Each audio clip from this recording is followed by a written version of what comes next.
Hey guys, and welcome to another Gods Explained. And today we're going to be talking about Hecate. Hecate is one of the first heroes you're going to get, I believe, on your very first gauntlet run. You should get her on the third red chest drop. Usually with all my accounts, that's when I've gotten her. So it's pretty safe to say that that's when you're going to get her. When you first get her, she's going to be a 2-star hero, which means her stats are going to be a little bit lower than what mine are right now. At 2 stars, you're going to get a 3.3 strength, 4.5 intelligence, and a 2.1 in agility.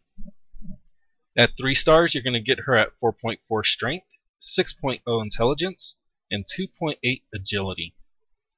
And at 4 stars, you'll get her at 5.5 strength, 7.5 intelligence, and 3.5 agility. And at 5 stars, you see here, you're going to get 6.6 strength, 9.0 intelligence, and a 4.2 agility. Now let's quickly go over her skills here. When you first get her as a 2-star, you're going to get 2 skills also. Her first is going to be Dead Rave and Charian Beam. Now Dead Rave, what that does is it summons spirits to repeatedly damage enemies within an area. It's going to be an area of effect, or AoE spell. Now this is also your ultimate ability, so you'll be able to use this ability when her icon on the bottom of your screen flashes. This does magic damage based on 8% of the magic attack per tick, and it adds 6.82 damage per additional level, meaning the more you level here, the harder she's going to hit. And that's going to be true for pretty much all abilities, her passive abilities, pretty much everything. The higher you level it, the harder it will hit. Next is going to be Charian Beam, or Charian Beam, or don't really know how to say that, so we'll just call it Charian Beam. This is going to unleash a blast of energy, damaging all enemies in an area. This also is going to be an area of effect, or AoE ability. It's also the very first thing she attacks with when she first enters battle. So as soon as she finishes walking to her position in the start of a fight, it's going to immediately unleash this ability. Now this also is going to do magic damage based on about 68% of the magic attack, which also increases by 14.3 per level. Now this will technically miss, I believe, one of the back rowers, and it's also dependent on the resistance, the other toon's resistance levels. So if they've raised their resistance levels, it may not hit as hard as the statistics are actually saying.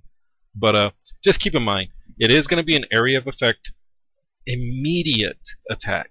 So that means this attack, as soon as she enters battle, it's immediately going to start generating rage for the opposing team. So if you have a lot of area effectors attacking their team, their entire team could build up rage faster than your overall team and take out your tank and maybe the second row or another toon in the second row extremely quickly. So just kind of be aware of that. Your third talent is going to be Death Threat. Now this silences all enemies.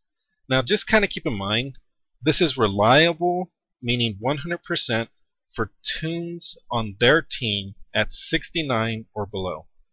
Now the reason at 69 is because I'm a level 70 and I've maxed out her ability. So it's always one level lower. If I'm a 70, that means anything 69 and below will be 100% silence.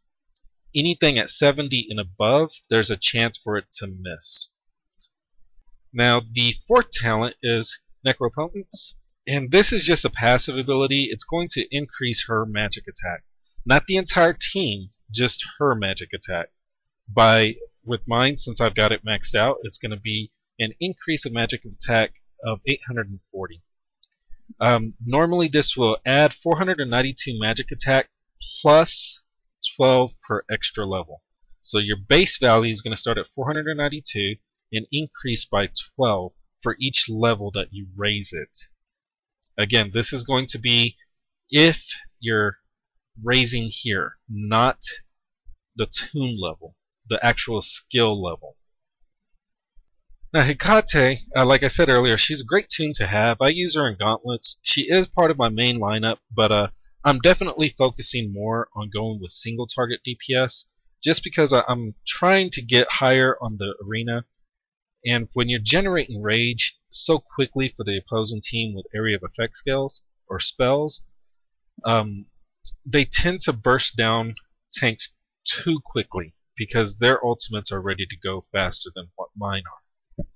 Unless I'm going up against another area of effect team, then we're both feeding each other rage, and it's kind of one of those who gets off the skills first again. But I think I'm going to definitely focus on single target DPSers, just because I want to be able to get their tank out as soon as possible without it generating as much rage, and then continue on down the line.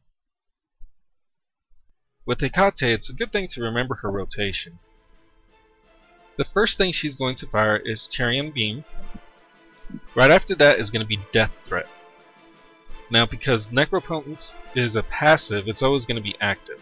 So it's going to start off with Charian Beam, the second talent, shoots Death Threat, which is going to silence, and then you'll be able to use Dead Ray once she's gained enough rage. Well, that pretty much wraps it up for Hecate. And if you got any questions, don't forget to leave them in the comment section below. Don't forget to rate, like, and subscribe. And we will talk to you guys later. Have a good one.